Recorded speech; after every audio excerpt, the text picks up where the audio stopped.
Hello, hello, hello. It is Victoria from creativehealingandwellness.com and become your best self and transform your life. I am coming to you with my video 24 and the fourth video of my video series on the universal laws. And today we are going to talk about the law of pure potentiality. And I'm going to only do this one because I don't want to go 30 minutes again. I apologize for that. So I'm just going to do this one law today. And it's a big one. And you're probably going to hear a lot of things that I've said before. But it's good for you to get this into your head because this is really the truth. This is your truth. So anyway, I got my notes. We had a lot of reading, so I apologize for looking down and not having as much eye contact as normal, but I'll try to, engage as best as I can. So, the law of pure potentiality. This is the fifth essential universal law. And this law is based on the fact that the true essence of who we are is pure consciousness. The source of all creation, which we are a part of, is pure consciousness or pure potentiality, expressing itself into our outer reality. When we realize that our inner being, the spirit that animates our minds and bodies, is one of pure potentiality, we are then in alignment with the power that manifests everything in the universe. Anything is possible, and there is unlimited creativity. Sound familiar? Yes. So this is a cool law. This is a really cool law. So I'm just going to give you. There's you've probably heard of the Course in Miracles. And that is basically spiritual psychotherapy. And what that teaches is that there are only two primary emotions. Can you guess what they are? We've talked about both of them lots. It is love and it is fear. Okay? Now, love, of course, we know, is of spirit. It is our heart. It is not something that can be contained, really. And fear is of the ego. We've talked lots about fear. I'm really big on releasing fear. So the ego focuses on the image we have of ourselves. And it's normally not true. It's normally false. Okay, this facade image of who we are isn't real. That is the ego. Now, the false image we have is something that we learned from our parents, our teachers, and society as a whole. The ego is one that tells us that our bodies, our jobs, our relationships, and what we have is who we are. And it is never enough. That's what this false thing in your head, this ego, this is what it tries to tell us. And we believe it. We believe it. Because we have nothing else to go by.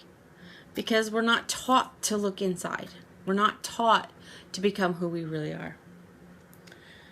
So, we need to release this identification to ego in order to learn who we really are. I just said that. I should trust myself a little bit more often. The ego always keeps us in the mindset of thinking we are never enough, just like we talked about yesterday. And if we continue to believe that we are not enough, then that's our reality, right? That's law dictates that. And it's something that we really need to kind of release. That's not the truth. That's not the truth. You are enough. So the ego identifies with what we do in the world, what clothes we wear, what cars we drive, what neighborhood we live in, who we are dating or married to, how our children behave, what our bodies look like. All of these identities thrive on approval and control. And if you really think about it, it really kind of makes sense. This world of things, of appearances, of acceptance, it controls us. It puts us in a prison. And a lot of times we don't realize we're in this prison. So we just go our merry old way, not knowing. The spirit, on the other hand, which is our true self, the essence of our being, is completely free of outside conditions, circumstances, or anything external. It does not care who is superior or inferior. It does not compete and compare because everyone is unique and different. Yet at the same time, everyone is the same and connected. It does not fear any life circumstance because it does not know fear. It only knows love. Criticism does not hurt the soul because the soul cannot be hurt. It is eternal. Now, I like that whole thing that we're unique and that we are all connected. There's a quote from Deepak Chopra, and I don't know it offhand. I'm just going to quickly paraphrase it. It says something about we are all parts of the same jigsaw puzzle. Every piece has its place and every piece is unique. So that's a really great visual, because when you can have the biggest jigsaw puzzle in the world, but there's not going to be one that's the same. Every piece is different. Some may look similar, but yet it doesn't fit where it's supposed to fit.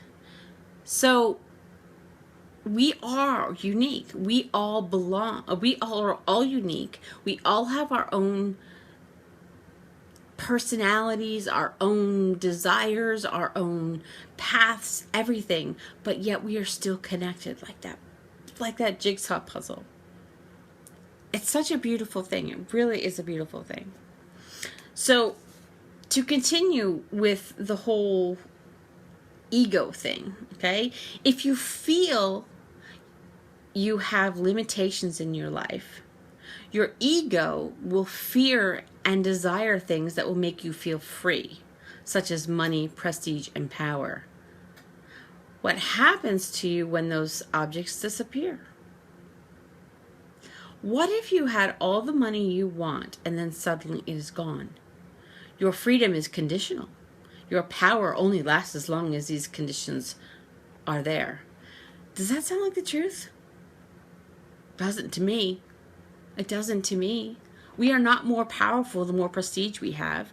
We are not more powerful than how much money we have. Yeah, maybe in some societal situations that may be the case.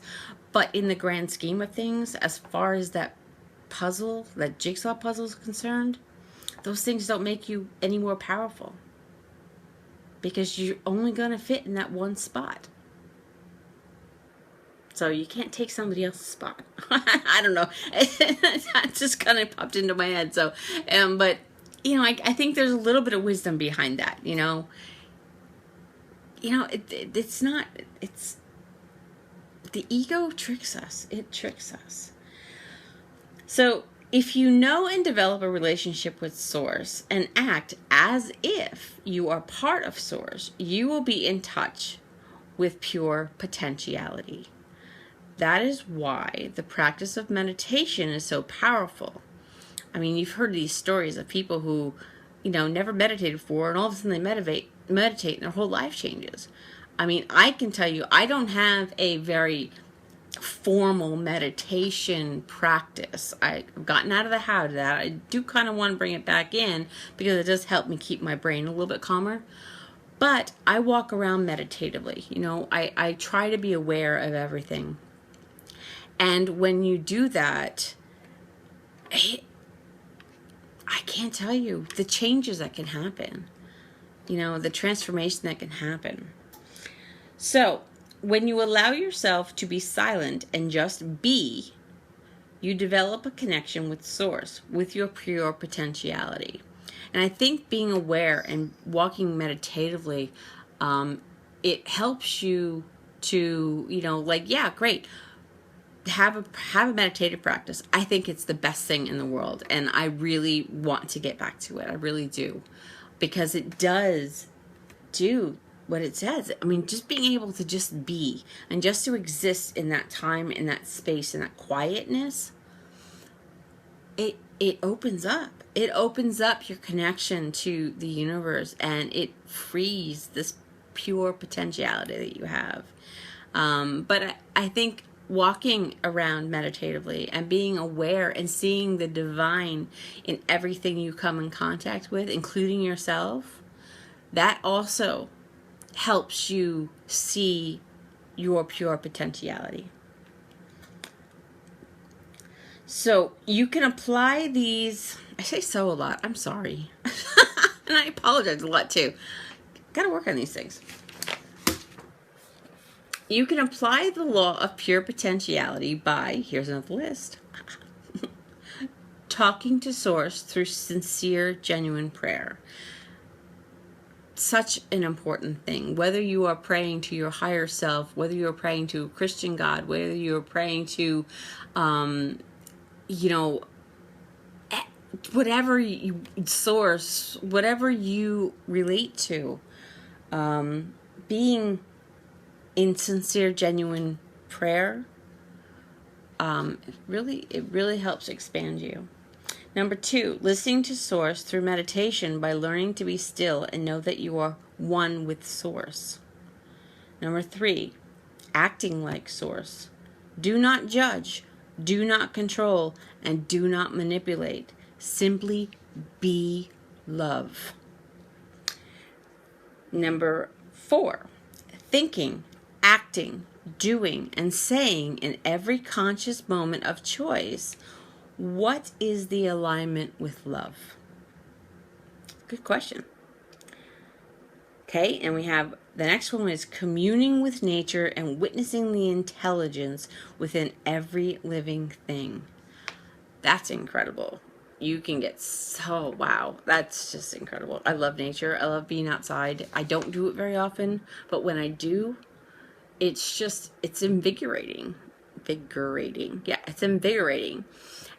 And you just look at the beauty of this planet we live in and the intelligence of it all. It simply blows my mind. It simply blows my mind. It's just, it's amazing how vast this universe is. And the last thing is practicing non-judgment. This is really hard. Really hard. But with practice, it can be second nature. And when you practice non-judgment, this is not just non-judgment of other people. This is non-judgment of yourself.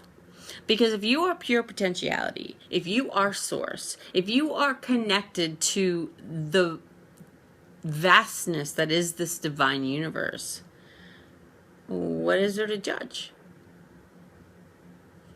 Who's judging? It's not your pure potentiality that's judging. It's not your divine self. It's not your higher self. It is, drum roll please, you guessed it, it's the ego.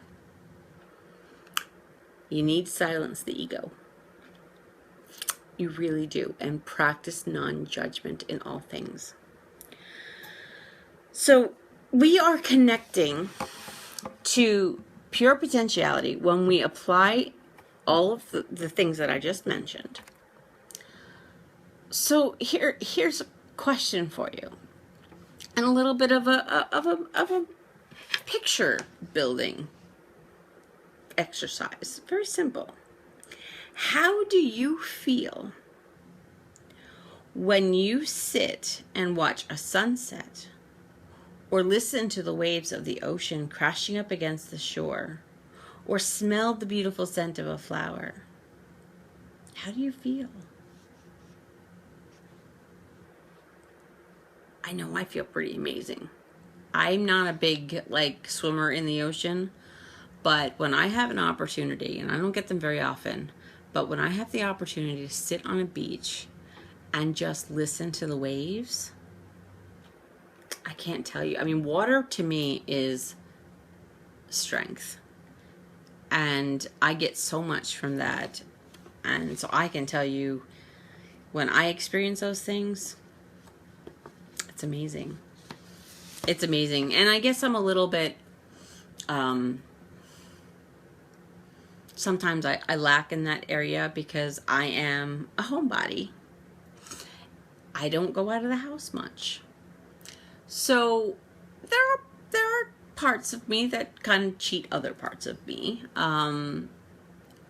But when I get these opportunities, you know, my husband and I, we do like to travel periodically, and we have done a lot. We did a lot last year, and I can't tell you how amazing it is to go from being stuck in a house, which I love. I'm very happy in my bubble of solitude in my house, but going out and just being in this expanse of nature. I mean, we went on top of Mount Snow last year, and it was before the snow came, and it was beautiful. It was the fall foliage, and we took the lift up to the top of the mountain, and we just stood there and just looked.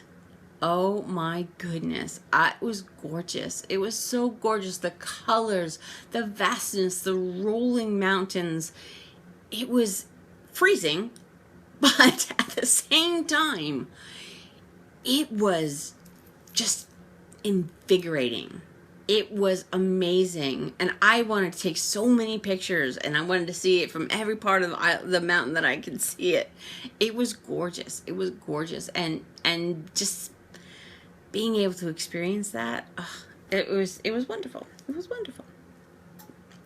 So now, pure potentiality created all of those things. So the ocean, the mountains, the beautiful fall foliage, pure potentiality created those things, and so much more. We are pure potentiality. We are just as unlimited. And when you know only love, there is no need to fear. And in the absence of fear, you will know that you are a part of pure potentiality.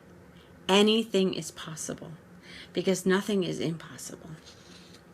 When you are in alignment with the law of pure potentiality, you feel centered and you are at peace.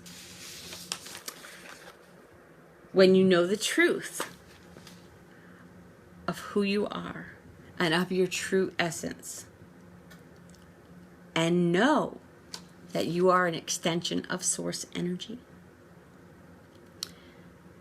then you will then know that you are able to fulfill any dream that you have. The more you connect with your true self and know that you are never separated from it, the more you are in pure potentiality. If you know that you are a part of the universe and that the universe will provide all of your needs when you require them, then you are unlimited in your potentiality. When you are in alignment with pure potentiality, there is no fear and you are truly free. Isn't that a beautiful law? It's so beautiful. And I can tell you, love and fear cannot exist in the same space. You either live in fear or you live in love. And it's your choice. It's your choice. Do you want to live in love? Or do you want to stay stuck in this fear prison that you've created and that ego has helped to design for you to keep you safe in this little bubble and you know, where everybody accepts you and everything is comfortable and safe? Well, that prison is going to prevent you from growing, because you can't grow in your comfort zone. You can't. You can't. You have to expand, and you have to kind of move out of that box. And this law, this knowing that you are an extension of Source, it's beautiful. It's absolutely beautiful. And, you know, I want to leave you with that and just keep it just really simple. You know, love or fear? Which do you want? Which do you want? You are pure potentiality. You are an extension of Source. You are powerful. You are creation. So, yeah, food for thought. Take that in, absorb it, own it, because that is truth. That is your truth. That is my truth. That is everybody else's truth. But it's especially your truth, because we're talking about you. Okay? So, that's it. That's my day. We're, boom, under 25 minutes. Woohoo! So anyway, I'm going to leave you with that. So as always, be kind to yourself, be kind to others, and walk in love and light, and fully embrace your pure potentiality. Have a good night. Bye-bye.